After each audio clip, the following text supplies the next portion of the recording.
September 21, 1944. The South China Sea stretched endless and dark beneath a pale moon. Waves slapped against the steel hulls of Japanese oil convoys as they lumbered toward Formosa, tankers heavy with the lifeblood of the empire, crude oil from the Dutch East Indies. Their decks were blacked out, crews whispering in hushed tones, straining against the silence of night. For Japan, every barrel was survival, every voyage a gamble against fate. And then, without warning, the calm shattered. A white streak of foam split the waves, followed by a thunderous explosion that tore open the lead tanker. Fire ripped skyward, illuminating the night in hellish orange. Men screamed as burning oil spilled across the surface of the sea. Beneath them, unseen in the depths, an American submarine slipped silently away, her crew listening to the destruction through sonar pings and distant thunder. The Imperial Navy had no idea how their enemy had found them. The Japanese commanders were stunned. Their convoys had sailed under escort, shielded by destroyers, zigzagging through the ocean to throw off pursuit. Yet time and again, tankers erupted in flame, ships disappeared in the blackness, and oil that was meant for battleships, carriers, and planes was lost to the sea. They could not understand how the Americans were everywhere, how steel sharks seemed to glide unseen beneath every wave. What baffled them most was the precision. The submarines didn't strike at random. They cut arteries. They waited for convoys loaded with oil, fuel, and rubber, the veins of Japan's war machine. And when the steel hulls split open, so too did Japan's future. From Tokyo, dispatches arrived in the hands of bewildered admirals. Reports spoke of massive shortages, of tankers never arriving, of aircraft grounded for lack of fuel. And yet the Japanese Navy, once masters of the Pacific, refused to believe that American submarines could wield such power. To them, the enemy's underwater fleet was clumsy, plagued by faulty torpedoes, untrained crews, and primitive tactics. That was the reputation in 1942, when American submarines struggled to make a dent against Japanese shipping. But by late 1944, the reality had changed. The hunters had become ghosts. Convoys pushed through the Makassar Strait, through the South China Sea, and through the narrow lifelines that tied the Japanese homeland to its conquests. On one desperate voyage, a dozen tankers carried precious oil from Balikpapan, guarded by destroyers bristling with depth charges. Every ship in the line was vital. And still, the attacks came. Torpedoes slipped under the darkness, detonating with precision. Flames licked the sky. Convoy commanders watched helplessly as escorts flung depth charges into the black, detonations rumbling like thunder across the sea. But the American boats were gone, vanishing into silence, leaving behind only burning hulks and oil slicks that stretched for miles. To the Japanese high command, the losses made no sense.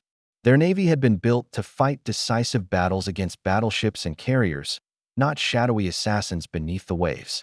They had invested in aircraft carriers, long-range guns, and armored cruisers, confident that their warriors could crush any foe in open battle. Submarines, in their eyes, were tools of reconnaissance, scouts for fleets, not instruments of strangulation. So when tankers began disappearing in alarming numbers, commanders searched for explanations. Were convoys betrayed by radio leaks? Were American planes shadowing their routes? Or had fortune itself turned against them? The answer was far more devastating. American submarines had grown ruthless, efficient, and coordinated. They no longer prowled alone, hunting opportunistically.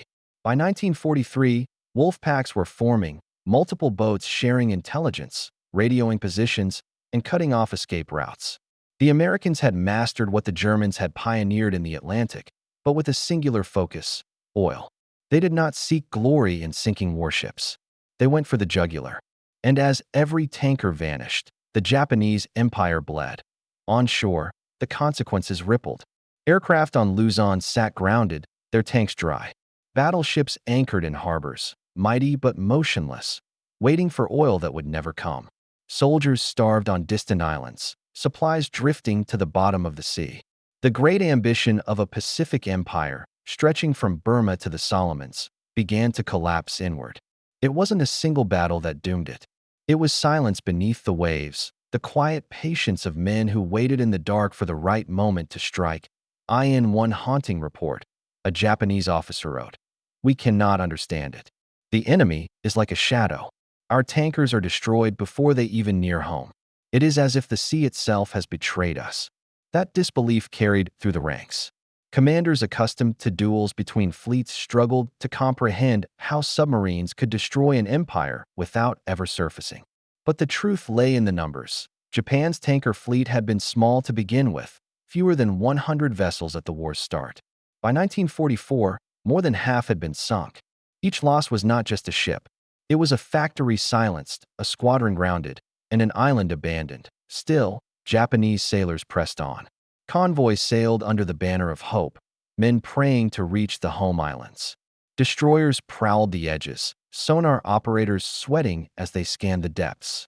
But every voyage became a gamble, every night a nightmare. One officer recalled that the worst sound was not the explosion of a torpedo, but the hiss of escaping fuel.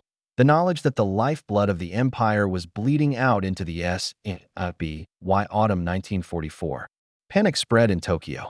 Admirals whispered that the Americans had tapped into something new, something beyond conventional warfare.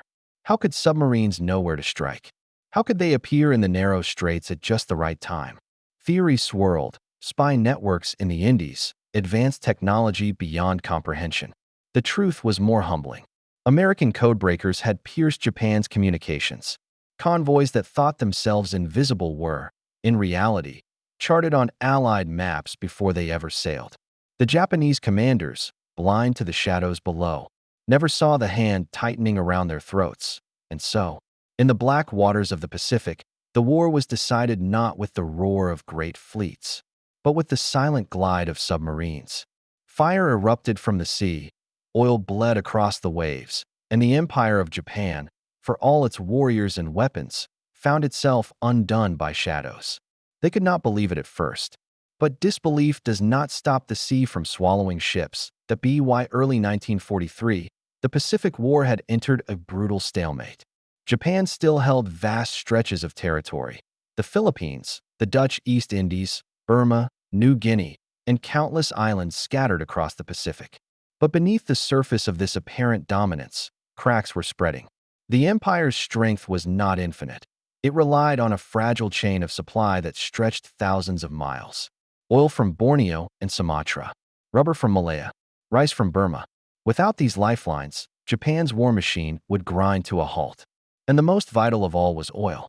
Every bomber, every battleship, every tank depended on it. Unlike the United States, Japan had almost no natural reserves. Every drop had to be carried across seas patrolled by enemies. At the outbreak of the war, Japanese planners understood this vulnerability, but they believed they had time. Their hope was simple: expand rapidly, seize resources, then fortify and hold until the United States lost the will to fight. It was a strategy born of desperation, a gamble that America's democracy would not endure a long, bloody struggle. But as 1942 turned to 1943, the gamble faltered. The United States had mobilized its colossal industrial might. New carriers slid down American shipyards every month. Aircraft production soared into the tens of thousands. And though American submarines had been plagued at first by faulty torpedoes and cautious commanders, their tide was beginning to turn. That Japan's naval doctrine was a relic of an older age. For decades, their admirals had envisioned a climactic battle, great fleets clashing in open waters, the spirit of the samurai brought to life with steel and fire. The Navy's heartbeats around battleships and aircraft carriers, symbols of prestige and power. Submarines, in this vision, were mere scouts. Their task was to shadow enemy fleets, radioing positions back to command. Rarely were they unleashed to hunt merchant shipping. To Japanese officers, the idea of strangling an enemy through commerce raiding seemed dishonorable, indirect, and almost cowardly. War, they believed, was to be fought blade against blade, ship against ship. The Americans thought differently. Even before Pearl Harbor, naval strategists like Admiral Charles Lockwood and Admiral Chester Nimitz understood that the Pacific was not just a battlefield of fleets, but an ocean of supply lines. If those lifelines could be severed, Japan would wither without fuel or food. The doctrine was simple, brutal, and effective. Sink the tankers, cripple the factories, and starve the war effort into collapse. Yet turning doctrine into reality took time. Early submarine patrols in 1942 were frustrating. Torpedoes detonated prematurely or not at all, forcing captains to risk surfacing and finish targets with deck guns. Crews returned with empty hands and bitter stories. Japanese commanders, emboldened, concluded that America's submarines were no threat. This complacency would cost them dearly. By mid-1943, the United States had solved its torpedo crisis. New magnetic exploders replaced faulty detonators, and crews grew seasoned through blood and failure. Young captains rose quickly, men like Dudley Mush Morton of the USS Wahoo, who turned aggressiveness into legend. Morton's patrols stunned the Japanese. Convoys were no longer safe even in their home waters. In January 1943, the Wahoo tore through shipping lanes in the Yellow Sea, leaving wreckage burning on the horizon. Stories like these spread panic through Japanese merchant crews. For the first time, whispers grew that perhaps the Americans had mastered an unseen weapon. The broader strategic picture only magnified the danger. Japan's conquests had stretched its empire thin. Every new island captured required garrisons, supply ships, and escorts. Every new airfield needed fuel, spare parts, and food. What had been envisioned as an invincible perimeter became a burden, demanding resources Japan could not spare. Tankers became the arteries of this vast organism, pumping oil from Balikpapan, Tarakan, and Palembang back to the home islands. On average, a single battleship consumed thousands of barrels of oil every day at sea. Aircraft squadrons devoured fuel at terrifying rates. Yet Japan's tanker fleet at the start of the war was small, barely 100 specialized vessels. Even in peacetime, that number was insufficient for a long global war. The Americans saw this weakness clearly. Nimitz and Lockwood pressed their submarine captains to target tankers first and warships second. The goal was not glory but strangulation. A sunken destroyer was a victory. A sunken tanker was a catastrophe for Japan. By 1943, reports flowed into Tokyo of tankers vanishing, sometimes in pairs, sometimes in convoys. Commanders responded with more escorts, stricter convoy routes, and tighter radio discipline. Yet nothing seemed to stop the losses. Japan's doctrine had not prepared them for this. Their destroyers were designed for fleet actions, not endless convoy duty. Their sonar technology lagged behind Allied advancements. And most critically, their mindset still looked for the decisive fleet battle, even as their lifeblood drained into the sea on the other side of the Pacific. American commanders marveled at the results. For every tanker destroyed, they saw factories shuttered, air wings grounded, and divisions starved. Economists in Washington calculated that even modest submarine successes could cripple Japan's economy faster than any great fleet engagement. Slowly, methodically, the submarines became the blade pressed against Japan's throat.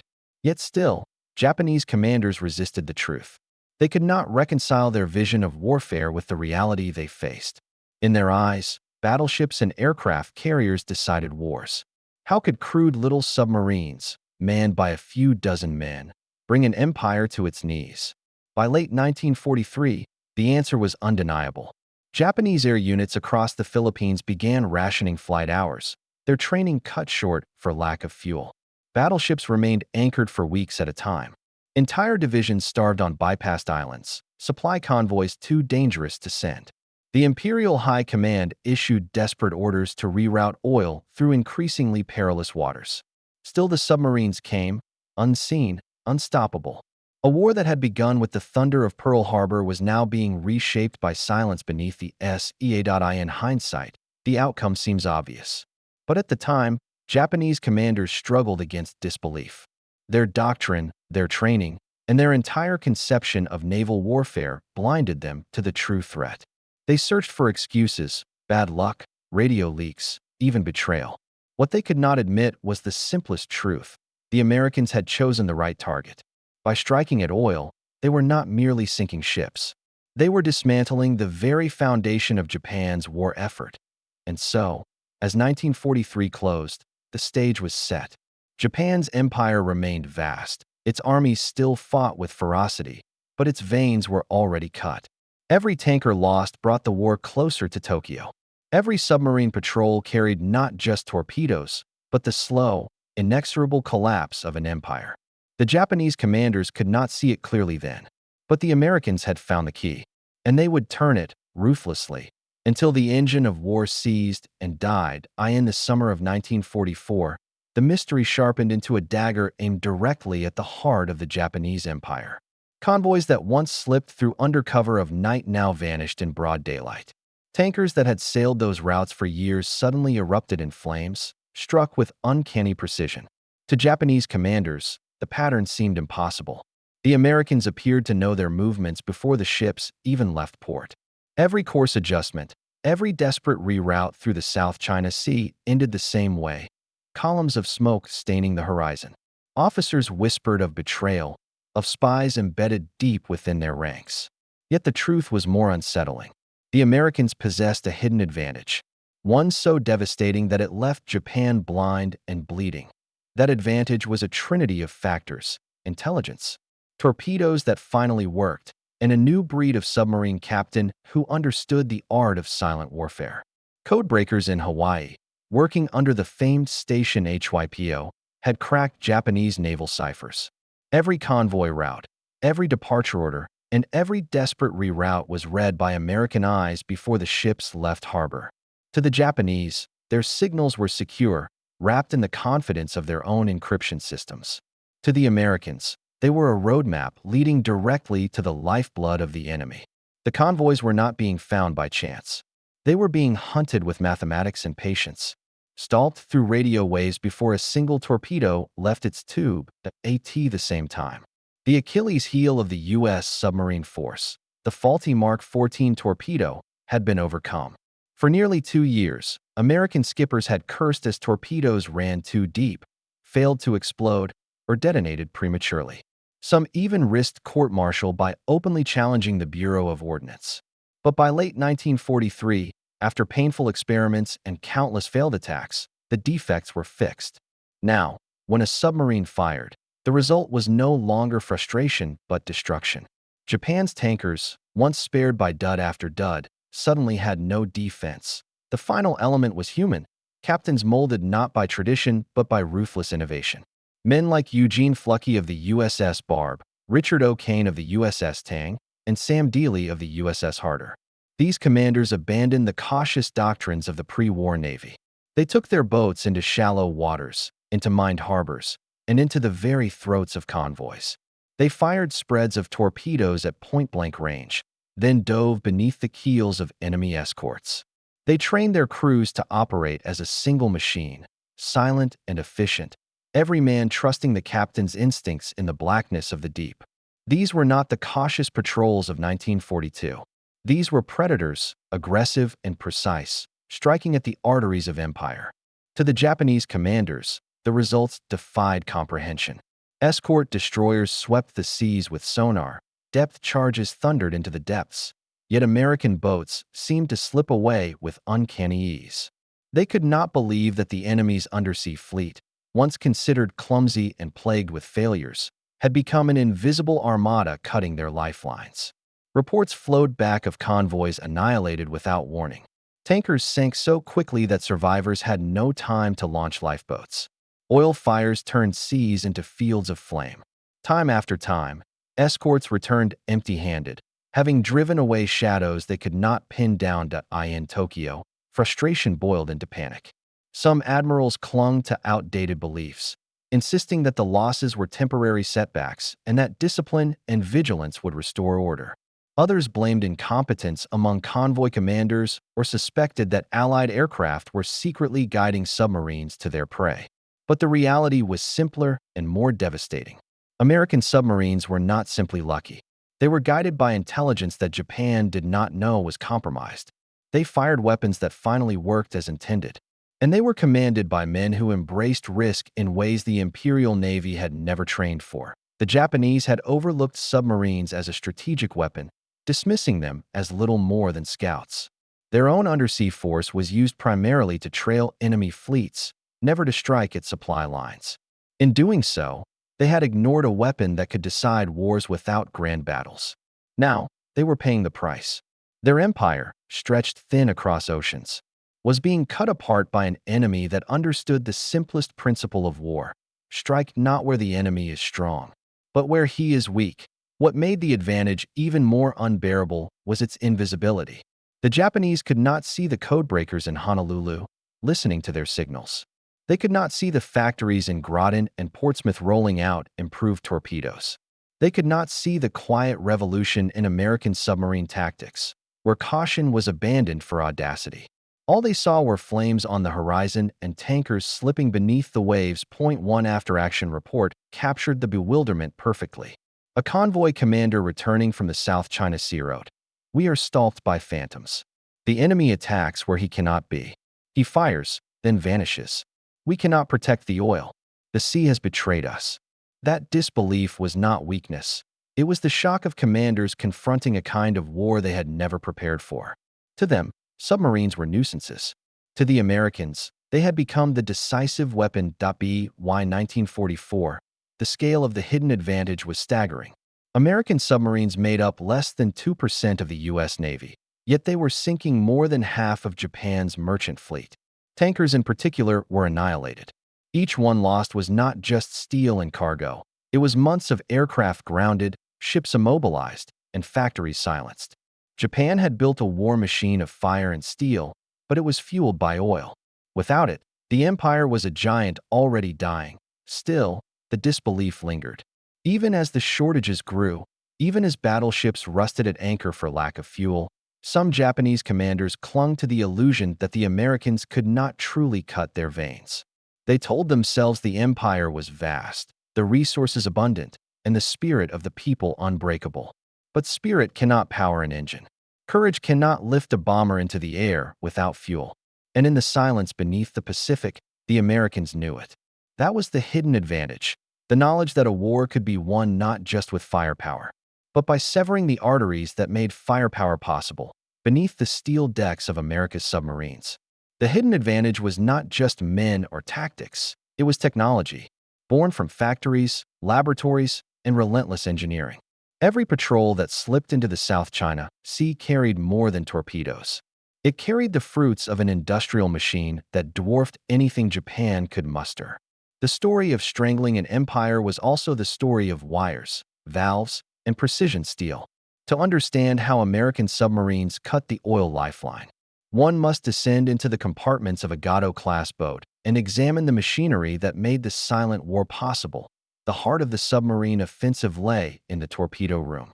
For too long, the Mark 14 torpedo had been a bitter curse, running too deep, failing to explode, betraying crews at the moment of truth.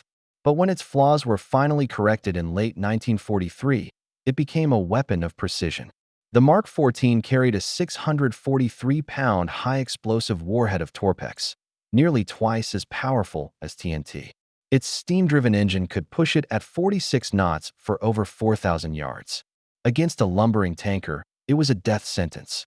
And with the magnetic exploder fixed, torpedoes now detonated beneath the ship's keel, breaking its back in a violent upward blast.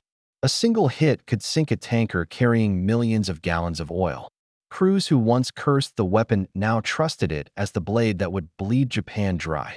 Surrounding the weapon was the machine that carried it, the Gado and Bulge-class submarines. Each stretched over 300 feet long, displacing more than 1,500 tons. Diesel engines roared on the surface, charging vast banks of electric batteries.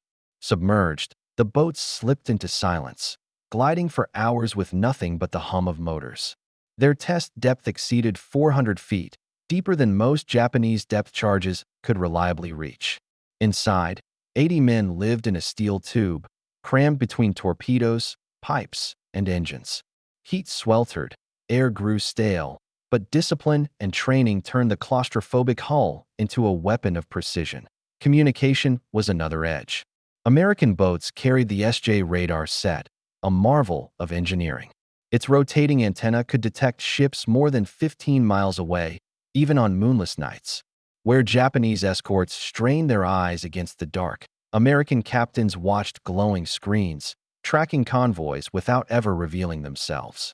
Combined with sonar, hydrophones that could hear propeller beats miles away, the submarine became an ambush predator. Convoys zigzagged to avoid shadows, but the machines inside American boats drew their courses in luminous green arcs. And then there was the TDC, the Torpedo data computer. In cramped control rooms, officers hunched over dials and gears, feeding bearings, ranges, and speeds into this mechanical brain. Built by the Ford Instrument Company, it was a masterpiece of analog computation, solving equations in real time. Before its invention, torpedo fire required guesswork and crude estimates that often missed. With the TDC, captains could track moving convoys, adjusting for speed and angle instantly. Torpedoes fired into the night no longer hunted blindly.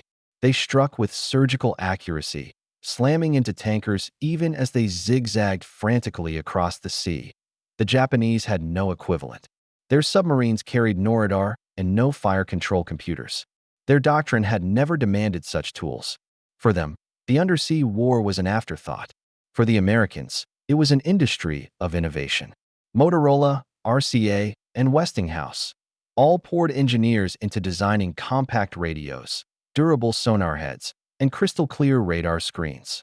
While Japanese officers struggled with faulty depth charges and outdated optics, American submariners fought with machines that multiplied their lethality.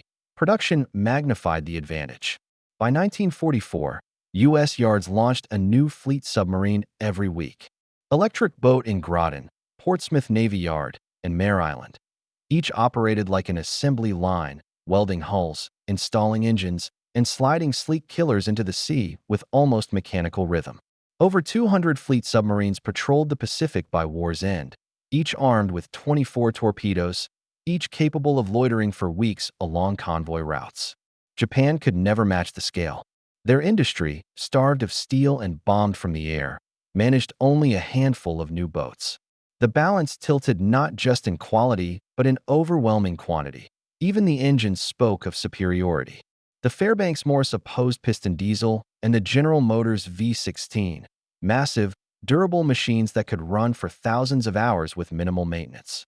They fed generators that charged vast banks of lead-acid batteries, giving American submarines endurance and flexibility. In contrast, Japanese submarines often broke down, their engines unreliable, their range limited. Where American boats prowled from Pearl Harbor to the South China Sea, Japanese subs struggled to operate beyond their home waters. Yet the most overlooked piece of technology was not a weapon or machine, but intelligence. Radio intercepts flowed from Bletchley Park in Britain and from Hawaii's station HYPO. Japanese codes, once believed unbreakable, had been reduced to daily reports. Convoy routes, departure times, even the number of tankers in formation, all were known before submarines left port. This invisible technology of cryptanalysis meant that American boats rarely hunted blind. They arrived on station with knowledge of where their prey would be, turning the vast Pacific into a trap. Japanese commanders could not comprehend how the enemy always seemed to be waiting. To them, it was witchcraft. In reality, it was mathematics and machines, IBM punch cards, cryptanalytic techniques, and endless hours of code breaking. Even when the submarines surfaced to finish crippled ships with deck guns, technology favored them. The 5-inch/25 caliber gun mounted forward of the conning tower spat shells at stricken tankers, igniting oil that burned across the water. Radar-assisted fire control made these attacks precise, quick, and brutal. Survivors leapt into seas coated with flaming slicks, their cries drowned by the roar of fuel igniting in rolling fireballs. To Japanese eyes, the destruction seemed supernatural. They had never invested in radar, never built mechanical fire control computers, and never trusted submarines to carry wars of attrition. Their vision of battle was still locked in a world of ships in line, guns roaring broadside to broadside. Against the quiet storm of American innovation, that vision collapsed. In the end, the technological edge was not just about machines, it was about a philosophy. America's Navy embraced engineering as a weapon. Every improvement, every innovation was rushed into service, tested in combat, and refined by crews who lived and died by its reliability. Japan, bound by tradition and starved of industry, could not keep pace. And so, as the tankers went down one after another, as convoys burned from Borneo to Formosa, Japanese commanders stared in disbelief. They were not being defeated by battleships. They were being dismantled by valves, gears, and engineers who had turned the submarine into the perfect strangler of an empire. The winter of 1942 marked a bitter crossroads for the world. For years, Axis victories had seemed unstoppable. Hitler's armies had swept across Europe, Mussolini's forces sought glory in Africa, and Japan's empire stretched across the Pacific. Yet beneath the weight of their early triumphs, cracks were forming. The tide of World War II was about to shift, but that transformation came only through blood, fire, and unyielding endurance on the frozen steppes of the Soviet Union. The German Sixth Army had marched deep into Stalingrad, believing themselves invincible. Hitler had declared the city must fall, for it bore Stalin's name, a symbol he could not allow to stand. For months, street-to-street combat raged, with entire city blocks reduced to rubble, each house becoming a fortress, each basement a graveyard. Civilians and soldiers alike fought with desperate ferocity. German commanders, used to lightning-fast blitzkrieg victories, found themselves trapped in a nightmare of attrition. By late 1942, encirclement had sealed their fate. The Soviet counteroffensive, Operation Uranus, cut off 300,000 Axis troops. Starvation, disease, and the bitter cold did the rest. By February 1943, the once proud Sixth Army surrendered, marking the first catastrophic defeat of Hitler's Wehrmacht, while Stalingrad shattered German prestige. The deserts of North Africa told another story. Erwin Rommel, the Desert Fox, had pushed deep toward Egypt, threatening the Suez Canal, a lifeline of the British Empire. But at El Alamein in late 1942, British forces under Bernard Montgomery launched a massive counteroffensive. Tanks clashed in rolling dunes, artillery thundered, and supply lines stretched to their breaking point. Before Alamein, we never had a victory, Winston Churchill later declared. After Alamein, we never had a defeat. The victory marked a psychological turning point, restoring Allied confidence and setting the stage for a new front. Meanwhile, across the Atlantic, American forces entered the war in full force. In November 1942, Operation Torch brought U.S. troops into North Africa. It was baptism by fire, raw, inexperienced soldiers facing seasoned Axis veterans, but it represented something greater. The arsenal of democracy had arrived, and its weight would soon crush the Axis powers to in the Pacific. Too, the tide began to shift. Just months earlier, Japan had seemed unstoppable. Pearl Harbor had crippled the American fleet, and island after island had fallen. But the Battle of Midway in June 1942 had dealt Japan a devastating blow, with 4 of its aircraft carriers sunk. Now, in late 1942 and early 1943, the grinding struggle for Guadalcanal tested both sides to their limits. Jungle disease, starvation, and relentless combat defined the campaign. American Marines clung to a narrow foothold, repelling wave after wave of Japanese assaults. When the battle finally ended in February 1943, Japan had lost not just men and ships, but momentum, from Stalingrad's snow to Guadalcanal's jungle. From the deserts of El Alamein to the beaches of North Africa, the world witnessed the Axis advance stall and falter. Yet the war was far from over. For the men fighting, hope came at a terrible cost. Letters home from soldiers often carried a tone of weary determination. "We will win this war," one GI wrote to his mother, "but God help us for what it takes." Behind the front lines, the home front strained under the weight of war. In the United States, factories roared day and night, producing tanks, planes, and weapons in staggering numbers. Women filled assembly lines, becoming the backbone of the war economy. In Britain, rationing became a way of life, but the people endured, buoyed by the sense that victory was finally within reach.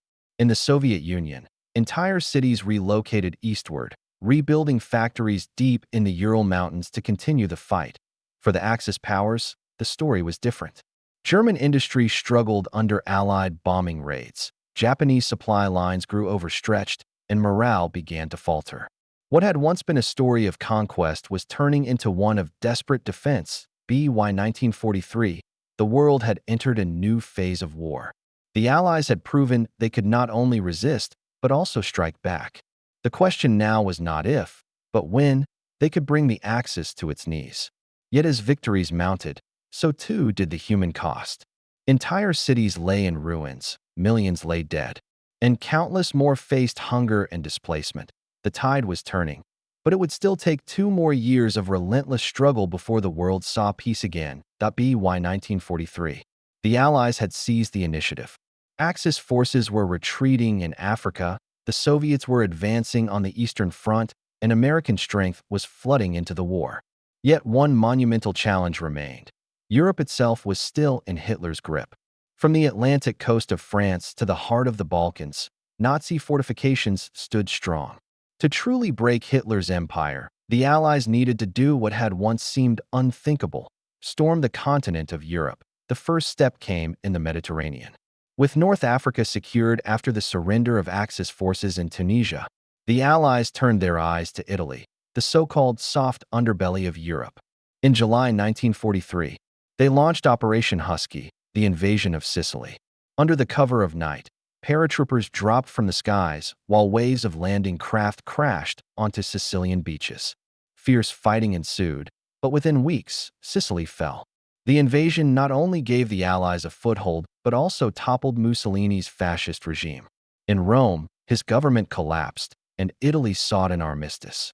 Yet the German response was swift. Hitler's forces poured into Italy, turning the country into one of the bloodiest battlegrounds of the war. The Italian campaign was brutal and slow. At Salerno, Anzio, and Monte Cassino, soldiers faced relentless German defenses. The terrain favored the defenders. Mountains, rivers, and ancient fortresses turned every advance into a costly struggle. For the Allies, Italy became a grinding war of attrition, tying down German divisions, but at a staggering cost in lives. Still, it provided a critical lesson. Storming Hitler's fortress Europe would demand immense planning, coordination, and sacrifice. Meanwhile, in the skies above Western Europe, the war was intensifying. American B-17 flying fortresses and British Lancasters bombed German cities and industrial centers day and night. Factories in Hamburg, Cologne, and the Ruhr became targets, as did the civilians who lived around them. The strategy was controversial, but the goal was clear: cripple the German war machine and break morale. Flames lit the night skies as entire city blocks burned, the cost of total war borne by soldier and civilian alike. Across the English Channel, a storm was gathering. Plans for a massive invasion of northern France, what would become Operation Overlord, took shape. It was the most ambitious amphibious assault in history, requiring the coordination of millions of men, thousands of ships, and an armada of aircraft. To succeed, secrecy and deception were paramount. The Allies launched an elaborate plan, Operation Bodyguard, designed to convince the Germans that the invasion would come at Calais, not Normandy. Inflatable tanks, fake radio traffic, and phantom armies under General Patton helped sell the illusion. The Germans, convinced by the deception, kept their strongest units in the wrong place. As 1944 dawned, the world held its breath. The Soviet Union had dealt crushing blows on the Eastern Front, pushing westward relentlessly. But Stalin demanded more. He urged his allies to open a second front in France to relieve the immense pressure on his forces.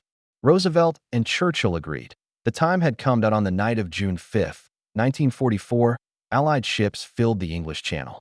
Soldiers wrote final letters. Some slipped into pockets, others never to be sent. Chaplains prayed with their men, while officers studied maps one last time. The next morning, June 6th, would become immortal, D-Day, before dawn. Paratroopers of the U.S. 82nd and 101st Airborne Divisions, along with British and Canadian airborne units, dropped behind enemy lines. Many were scattered by wind and flak, landing in fields and rivers, fighting desperately in small groups to secure bridges and disrupt German defenses. Meanwhile, the main invasion force stormed 5 beaches: Utah, Omaha, Gold, Juneau, and Sordite, Utah. American troops landed with fewer losses than feared, securing their sector swiftly. But at Omaha Beach, chaos reigned. The tide pulled landing craft off course, artillery fire tore men apart, and machine gun nests raked the shore. Entire companies were annihilated before reaching the sand. Still, Through sheer determination, small groups of men fought their way up the cliffs, silencing bunkers one by one. By the end of the day, Omaha was secured, but at a terrible price. Across the front, nearly 156,000 Allied soldiers landed in Normandy on that single day. Behind them, tanks rolled ashore, engineers cleared mines, and medics worked frantically to save the wounded. The invasion had succeeded. The liberation of Europe had begun. Hitler, furious and unwilling to believe Normandy was the main assault, delayed critical reinforcements. His obsession with Calais gave the Allies time to establish a foothold. Within weeks, Normandy became a cauldron of battle.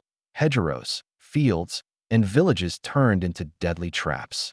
Yet slowly, the Allies pushed inland, breaking through German defenses in the Battle of the Falaise Pocket, encircling and destroying entire divisions.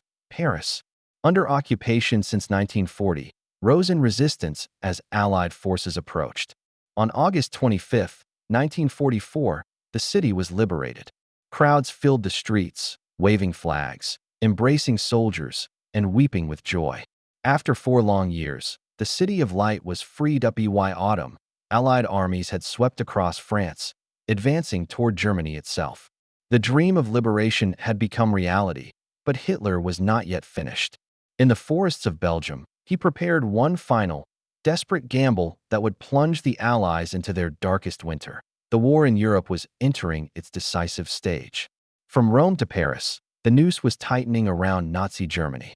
Yet the cost of freedom was etched in every grave, every ruined city, and every soldier's haunted eyes. The final chapter of Europe's liberation was near, but before it came, the world would face one last storm of fire. The winter of 1944 was bitterly cold across the Ardennes. Snow blanketed the dense forests of Belgium, muffling sound and cloaking movement. For Allied soldiers, many fresh from the triumph of liberating France, the war seemed nearly over. Supplies poured in, morale was high, and victory felt within reach. Yet beneath the frozen trees, Hitler was preparing a desperate counterstroke, a last gamble designed to shatter Allied unity and turn the tide of war. It would come to be known as the Battle of the Bulge. On December 16th, before dawn, the silence was broken. German artillery roared, sending thousands of shells crashing into American positions. Then came the tanks, Tiger IIs and Panthers rolling out of the mist, followed by columns of infantry. Hitler's plan was audacious. Break through the thinly held American lines, seize Antwerp, and split the British and American forces apart. At first, the offensive achieved total surprise. Entire U.S. units were overrun, towns fell in quick succession, and the German advance carved a massive bulge into the Allied front lines. For days, chaos reigned. Snowstorms grounded Allied aircraft, and roads were clogged with retreating vehicles. But amid the shock, pockets of American resistance held firm. In the town of Bastogne, elements of the 101st Airborne dug in, surrounded on all sides by German forces. Lacking supplies, ammunition, and winter clothing, they refused to yield. When the German commander demanded surrender, General Anthony McAuliffe delivered a one-word reply that echoed through history: nuts. Patton's Third Army turned north with breathtaking speed, racing through snow and ice to relieve Bastogne. On December 26th, his tanks broke through the encirclement, lifting the siege. Slowly, the German advance stalled. Fuel shortages crippled their armor, and Allied air power returned once the skies cleared. By January 1945, the offensive was crushed. Hitler had thrown his last reserves into the fire, and they had been consumed. The failure of the Ardennes sealed Germany's fate. From the east, the Red Army surged forward with overwhelming force, crossing the Vistula and storming into Poland. Soviet troops uncovered the horror of Auschwitz, its gas chambers and crematoria standing as monuments to human cruelty. The world began to grasp the scale of Nazi atrocities, even as the war raged on. From the west, the Allies crossed the Rhine, shattering the remnants of German defenses. By March 1945, Allied forces poured into the German heartland. In cities like Cologne, ruins smoldered under relentless bombardment. Bridges collapsed into rivers, factories lay in twisted wreckage, and civilians trudged westward in endless columns. Refugees fleeing the collapse of the Reich. American and British troops pressed forward, their tanks rumbling through shattered streets, their rifles raised against the last fanatics clinging to Hitler's collapsing empire. In April, the Allies discovered Buchenwald, Dachau, and other camps, each a vision of hell. Emaciated survivors stumbled forward, eyes hollow, bodies broken. Soldiers who had seen years of combat wept openly at the sight. Liberation came, but the memories of what they found would never fade. The war was no longer only about territory or strategy. It was about ending a nightmare. In Berlin, Hitler raged in his bunker, issuing impossible orders to divisions that no longer existed. Soviet artillery pounded the city relentlessly, buildings crumbling under the barrage. On April 30th, 1945, with the Red Army closing in, Hitler took his own life beneath the streets of the city he had once promised would last 1,000 years. Above ground, Berlin lay in ruins, its people broken, its future uncertain. On May 7th, Germany surrendered unconditionally.